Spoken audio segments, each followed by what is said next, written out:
चलिए friend, carry का अचार बनाना शुरू करते हैं। तो यहाँ पर मैंने ली है ये 2 किलो कैरी, और कैरी को मैंने अच्छे से धो लिया है। और धोने के बाद यहाँ पर देखिए हम इन्हें अच्छे से कपड़े से पोंछ लेंगे, और पोंछने के बाद इसे हम अब काट लेते हैं। और इस तरह से देखिए मैंने सारी कैरियों को काट कर तैयार कर लिया है। तो यहाँ पर मैंने इस तरह से छोटे छोटे टुकड़े कर लिए हैं कैरी के। तो आप अपनी मनपसंद से छोटे बड़े कर सकते हैं। अब हम इसमें डाल देते हैं 2 चम्मच भरकर हल्दी, और अब डालेंगे नमक। तो यहाँ पर मैंने 3 छोटी चम्मच नमक लिया है, ये डाल दिया है। और नमक और हल्दी डालने के बाद इसे हम अच्छे से मिक्स करेंगे। तो यहाँ पर हमें अच्छे से मिक्स करना है, क्योंकि जो नमक और हल्दी है सारी जो कैरी के टुकड़े हैं इनमें अच्छे से लग जाए। तो अच्छे से हमें इसे मिक्स कर लेना है। देखिए फ्रेंड, यहाँ पर मैंने अच्छे से इन कैरी के टुकड़ों में नमक हल्दी को मिक्स कर लिया है, और ये अच्छे से मिक्स हो गए हैं। तो अब यहाँ पर देखिए हमें एक छन्नी लेनी है। तो आप कोई सी भी प्लास्टिक या स्टील की छन्नी ले सकते हैं। सारी जो कैरी के टुकड़े हैं हम इसे इसमें रख देते हैं। कि यहाँ पर मैंने सारी कैरी को छन्नी में भर लिया, और थाली में मैंने एक स्टैंड रखा है। इस तरह से हम इस छन्नी को रख देते हैं, और इसे हम 2 घंटे के लिए ऐसे ही छोड़ देंगे। आप 1 घंटे के लिए भी छोड़ सकते हैं, या 2 घंटे के लिए, जब तक कि जो पानी है इसका सारा निकल जाए। तो इसके लिए हम 2 घंटे के लिए इसे छोड़ देते हैं। और अब यहाँ पर मैंने रखी है गैस पे कढ़ाई। तो इसमें डालेंगे 150 ग्राम काली वाली राई। तो यहाँ पर हम राई को अच्छे से भून लेते हैं। पर जो राई है हमारी अच्छे से भुन गई है, इसे निकाल लेते हैं।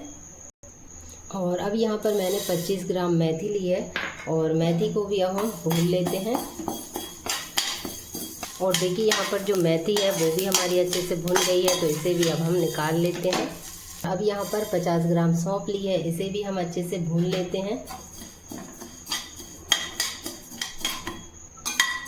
तो यहाँ पर हमें सौंफ को ज़्यादा नहीं भूनना है, बस 1 मिनट तक अच्छे से भूनना है और इसे निकाल लेना है। तो यहाँ पर देखिए जो सौंफ है वो भी हमारी भुन गई है, और अब हम इसे भी निकाल लेते हैं। और यहाँ पर देखिए मैंने सारी चीज़ों को भून लिया है। यहाँ पर राई, सौंफ और मेथी को, अब तीनों चीज़ों को हम पीस लेते हैं अलग अलग। तो यहाँ पर देखिए मैंने सौंफ को पीस लिया है। अब यहाँ पर मेथी को भी पीस लिया है। देखिए मैंने इस तरह से तीनों चीज़ों को पीस लिया है। और यहाँ पर मैंने राई को भी पीस लिया है, और राई को मैंने फटक कर जो छिलके होते हैं ना, इसे अलग कर दिया है। तो यहाँ पर हमें राई को फटक लेना है। इससे क्या है, जो छिलके होते हैं ना, उससे हमारा जो अचार है काला हो जाता है। तो छिलके हमें अलग कर देने हैं।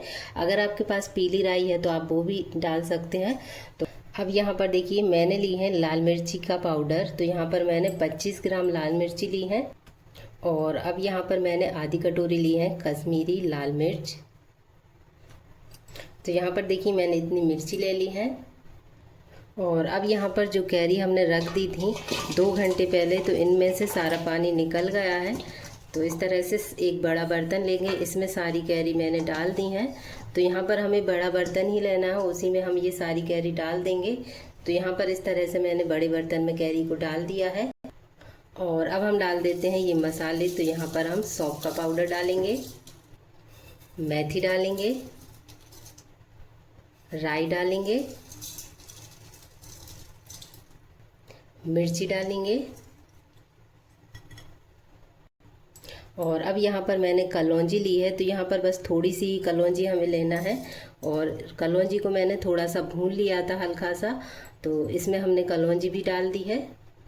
और अब यहाँ पर मैंने 2 चम्मच नमक और लिया है, छोटी वाली। तो 3 चम्मच हमने पहले डाल दिया था, और 2 चम्मच अब डाल देंगे। तो नमक आप अपने हिसाब से डालिएगा। और अब यहाँ पर हम सारे मसालों को अच्छे से मिक्स कर देते हैं।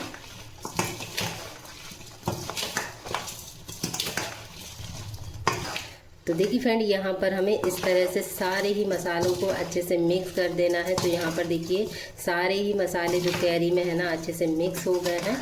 और इस तरह से ही हमें मिक्स करना है। और यहाँ पर आपको देखने में लग रहा होगा जो मसाला है ना, थोड़ा सूखा सूखा लग रहा है, लेकिन ये अभी थोड़ा ठीक हो जाएगा थोड़ी देर बाद।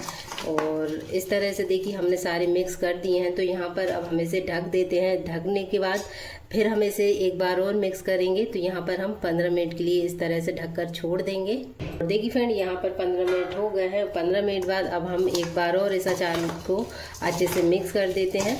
तो इस तरह से हमें अच्छे से एक बार और मिक्स करना है। तो यहाँ पर देखिए अच्छे से मिक्स करेंगे। तो तो देखिए यहाँ पर मैंने सारे ही मसाले को फिर से एक बार मिक्स कर दिया है और इस तरह से ही हमें 2 बार में इन मसालों को अच्छे से मिक्स करना है। तो देखिए यहाँ पर जो मसाले हैं हमारे अच्छे से मिक्स हो गए हैं। तो इसी तरह से हमें मिक्स करना है इस अचार में मसालों को 2 बार में। तो इस तरह से जो मसाले हैं ना अच्छे से हमारी जो कैरी में है ना अच्छे से चिपक जाते हैं। तो अब यहाँ पर देखिए हमें इस अचार को ढककर कम से कम 1 दिन के लिए छोड़ देना है ऐसा ही। तो यहाँ पर अगर आपके पास प्लास्टिक का बर्तन है तो आप उसमें रख सकते हैं। तो मेरे पास प्लास्टिक का बर्तन नहीं है तो इसलिए मैं स्टील में रख रही हूँ। ज़्यादातर आप प्लास्टिक के बर्तन में ही रखिएगा। और अब यहाँ पर कोई सा भी हम कपड़ा ले लेंगे और इस तरह से हम इस अचार को अच्छे से ढक देंगे। तो यहाँ पर हमें इस तरह से कपड़े को बांध देना है। तो यहाँ पर हम इस अचार को 24 घंटे के लिए ऐसे ही ढककर छोड़ देंगे।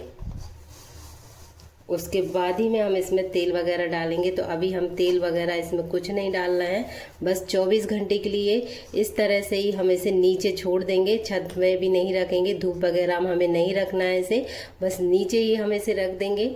और इसी तरह से 24 घंटे बाद देखते हैं इसे। और अब यहाँ पर देखिए अचार को हमारे 24 घंटे हो गए हैं, यानी कि 1 दिन हो गया है। और देखिए कितने बढ़िया से जो हमारे अचार का मसाला है वो अच्छे से मतलब फूल जाता है इस तरह से रखने से। तो यहाँ पर देखिए आपको देखकर ही लग रहा होगा कि एक एक कली में कितने बढ़िया से जो हमारा अचार है अच्छे से कलियों में लपट गया है। और देखिए कितना बढ़िया सा हमारा अचार बना है। तो इस तरह से हम सारे अचार को एक बार मिक्स कर देते हैं।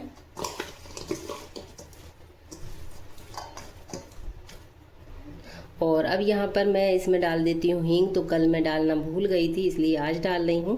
तो यहाँ पर ये ज़्यादा ही तेज़ वाली हींग है इसलिए मैं इतनी सी डाल रही हूँ। तो यहाँ पर हींग डालकर हम अच्छे से मिक्स कर देंगे। और देखिए यहाँ पर मैंने हींग को भी इसमें अच्छे से मिक्स कर दिया है। और अब हम इसमें डालने के लिए तेल गरम कर लेते हैं। और अब यहाँ पर गैस पे कढ़ाई रखी है, इसमें डाल देते हैं हम तेल। तो तेल यहाँ पर हम 150 ग्राम डालेंगे। तो यहाँ पर मैंने कम से कम 150 ग्राम तेल डाला है और तेल को हम अच्छे से गरम कर लेते हैं। और इसके यहाँ पर देखिए तेल जो है हमारा अच्छे से गरम हो गया है। तो यहाँ पर गैस को बंद कर देते हैं और तेल को एकदम पूरी तरह से ठंडा कर लेंगे। यहाँ पर देखिए तेल एकदम से पूरी तरह से ठंडा हो गया। तो इस अचार में हम इस तरह से डाल देते हैं।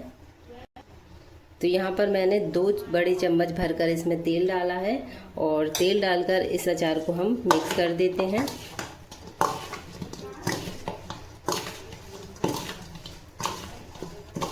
तो यहाँ पर इस तरह से हम अचार डालते हैं तो ज़्यादा हमें तेल नहीं डालना पड़ता है। और मेरी ज़्यादातर मम्मी तो बिना तेल का ही अचार बनाती हैं, उसी से बहुत ज़्यादा टेस्टी अचार बनता है। तो इस तरह से बनाते हैं तो कम तेल लगता है। तो यहाँ पर देखिए हमने तेल को इस तरह से मिक्स कर दिया है।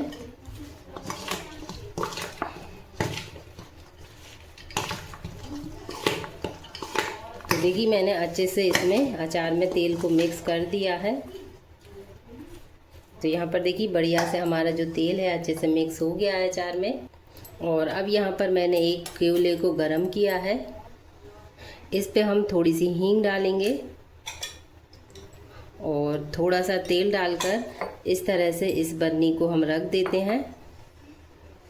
तो यहाँ पर जिस भी बर्तन में हम अचार डालेंगे उसे इसी तरह से अच्छे से मतलब इसमें हम इसका धुआं भर लेंगे। तो देखिए यहाँ पर कितने बढ़िया से इसमें धुआं भर गया है। अब इसे हटा देते हैं और इस तरह से हमें अचार को इस बर्नी में भर देना है।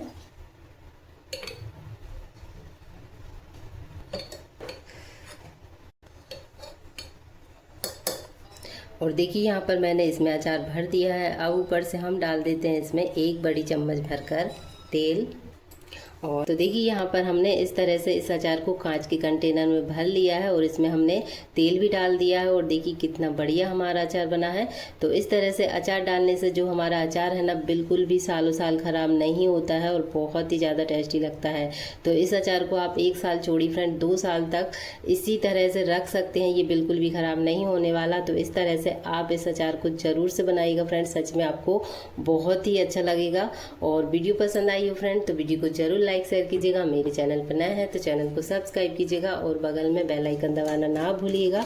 और मुझे कमेंट में ज़रूर बताइएगा फ्रेंड कि ये मेरी रेसिपी आपको कैसी लगी। तो चलिए फ्रेंड, मिलते हैं अगले नई रेसिपी के साथ।